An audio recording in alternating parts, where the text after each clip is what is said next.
On expectations then and falling below, let's go Ibou Konate.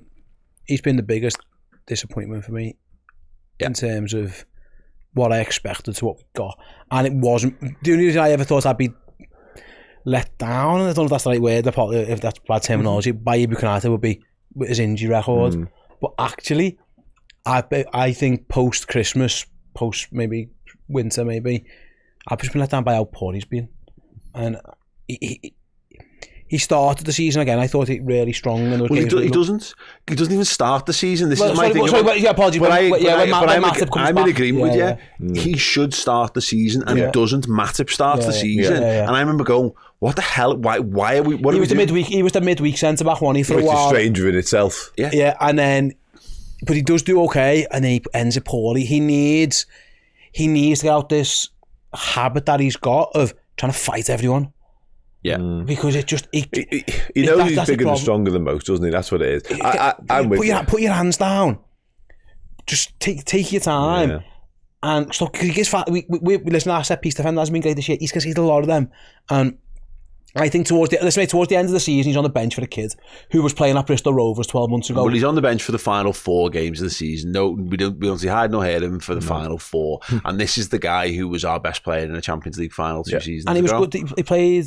He had some really strong games. Right? Don't get me wrong, but he's brilliant. Again, going back a couple of seasons now, and I know he'll have had good games last season, but just the ones that stand out to me, like Man City in the FA Cup semi-finals, and the one where he's absolutely brilliant. And that's my point. I expected him to kick on. He's 24 now. This is where he should be coming into his prime, and he's had his injury problems haven't been as much of a thing. You said there's been a couple of incidents. He's had missed a couple of games to a couple of niggling injuries here and there, which is not great. But this is not like in years gone by where Lovren would miss 10 or 15, and then Matip would miss 10 or 15, and then Gomez, and you were just constantly like someone would collapse and hand the shirt over to the next one as he came back in to take it up. We reached the point where Jarrell Quansah has gone past them. He looks better on the ball. He's not as fast, and he's not as powerful, and he's not as dominant. But what he might lack in that is nowhere near a counterbalance, a negative counterbalance to the actual things that positives that he's got over Konate at this point. I also think, Paul, I was at first thinking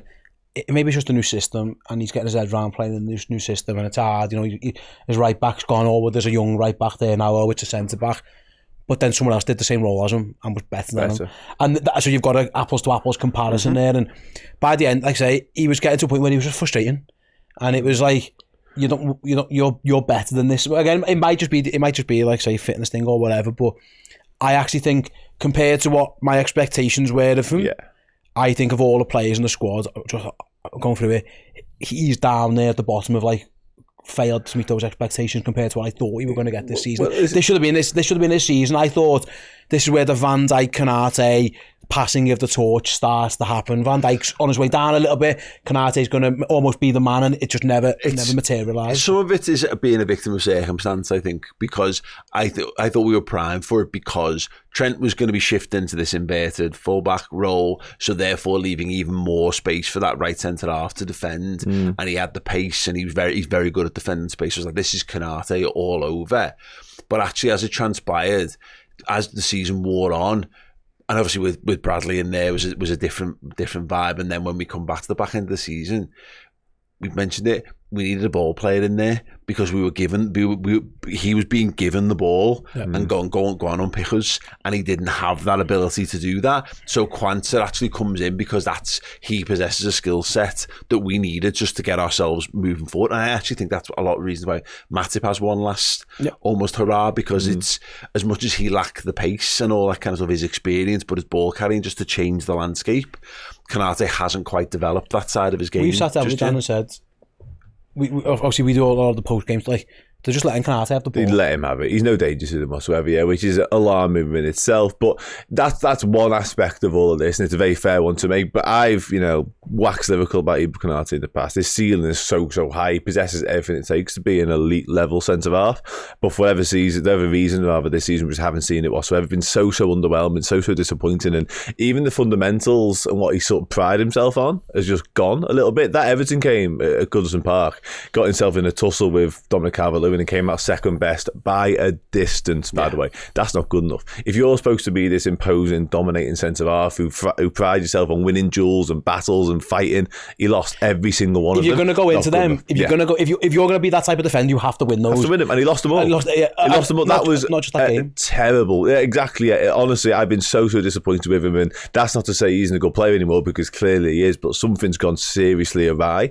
And the Jarell Quansah point one is an interesting one, because he ousted him back in the season, absolutely ousted him, and he's a young lad, just really broke into the side, and he was keeping what we all sort of heralded as the next big thing in the defence in the world. It kept him at the side on merit, and that's alarming for Konate. He needs to go away and really sort of reassess and come back stronger than ever for me. I want to link this Konate and Quansah chat even further, if you don't mind. So just in terms of the ratings, on Ibou, then we fell down. I went 7, Steve went 7, Dan went 6. I think I'll probably go 6, actually. I think I've gone too high. Okay. I think I'll probably go 6. Well, we'll go 6.5 then for Ibou, and then we'll jump ahead to Quansah, because I think they're so inexorably linked in this one.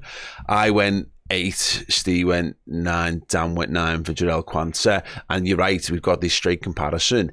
They basically play almost the same amount of football, so it's actually 4 more appearances across all comps for Konate, but in terms of minutes, it's less than 100 minutes between. It's basically 1 game of football's worth of football between the two.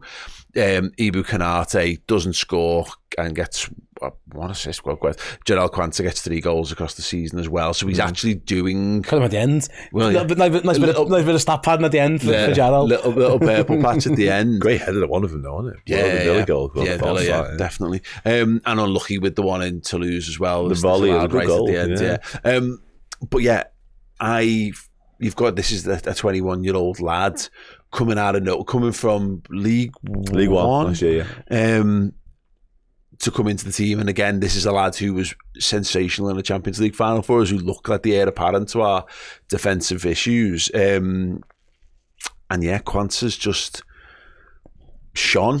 It's funny because you said before, and I think this is the point you were making before, we've given someone else a 9 other than Virgil. See, I disagree with your point. I think Quansah has been as good as Van Dijk. I don't think he's as good as a player as Virgil van Dijk, but I think they've both been, at times, almost flawless, which is mad again, because Liverpool have let a lot of goals in, and I put it down to the system. I think a lot of it's systematic and Liverpool's style of play. So Van Dijk's a 10 then? No, because I still think Van Dijk's made errors, and I think Quansah's. The reason Quansah's not a 10, he gives the ball only halfway line against Man United, and he scored. He gets done by Villa. He's not perfect. Yeah. No one's perfect. It's impossible to be perfect. At centre half, it's going to be rare. You're going to have to do something to get a 10 season at centre back. Does scoring the winning goal in a cup final not add to that? It definitely helps. It definitely helps. Because just for clarity, Van Dijk made 15 more appearances than Quansah, played 1,500 more minutes than him, captained the side throughout it, and scored a winning goal in a cup final, and you want to give him the same rating? Yeah. This is expectations for me. Okay, so I'll be dead honest about it. I think Van Dijk, performance-wise, has been better than Jarell Quansah. I do. I think he just has been. You mentioned a couple of errors there Quansah's made, but from coming into the season, there's not a world, and I'm happy to even say, I would never in a million years have predicted Jarell Quansah would play as much football as he did, and be as boss as he was, and most definitely end the season keeping Ibou Konate out the side. Remarkable stuff. Do you remember that Wolves game when he had to play, and we were like, are we? Like, Matip's got it. No, it was Konate, Matip, I can't remember. Someone's out.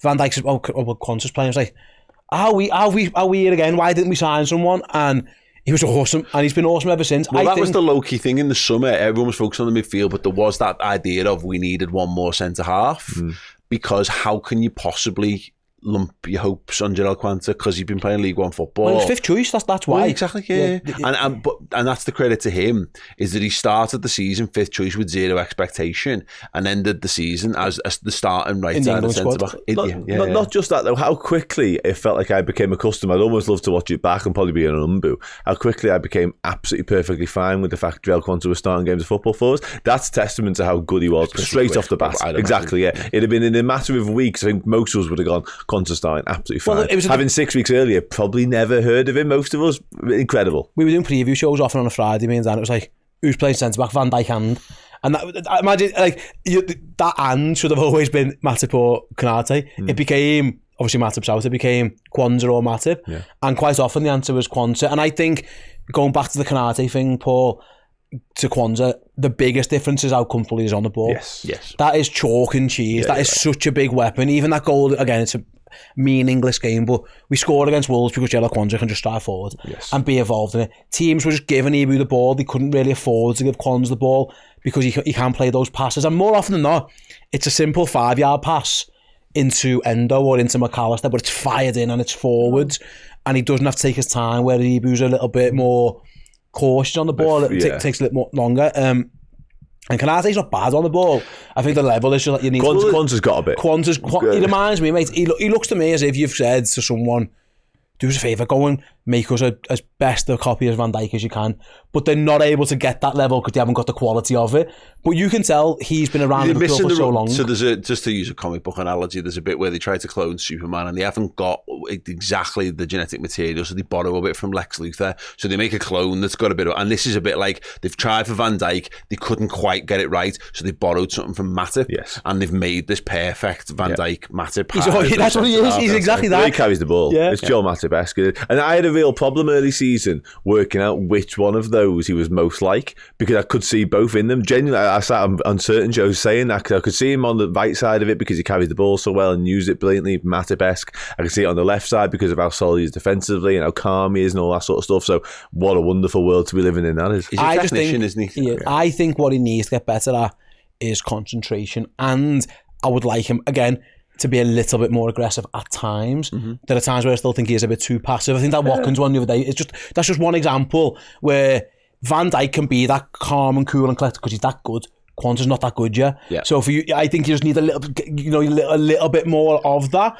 But listen, he's gone from being on loan at Bristol Rovers to being on the England squad in a year. That'll come with confidence, that I think. But I'm just reminding myself of that. With early doors, he made that post-match comment with him and Van Dijk. He said something about Matip. Well, he said, I feel sorry for Matip, but I was going to take his place. I was thinking about the confidence element and backing yourself. Sorry.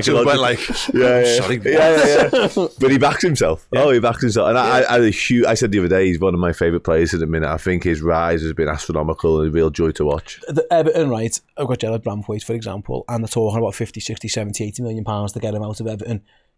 Is there that much difference? Like, I mean, the different types, aren't they? The different type of player. But to your point about young English centre halves, you seem to have got all the physical attributes you need and are good on the ball. Like as far as the raw materials go, there's not much more. You like Konate's things. Konate's got to get better on the ball. Well, that takes training. Some players never have that. Never able to get up to a level. Like Mignolet is an example.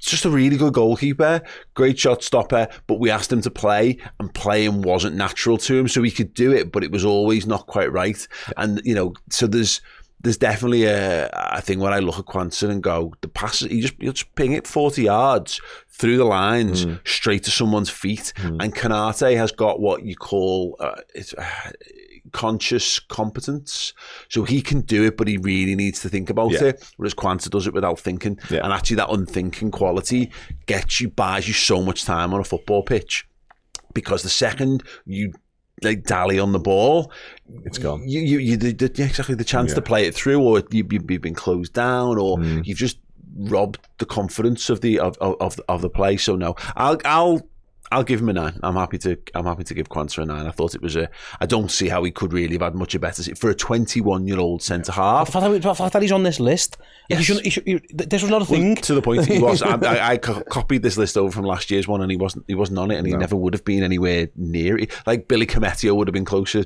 to it, to the point, and there's other lads.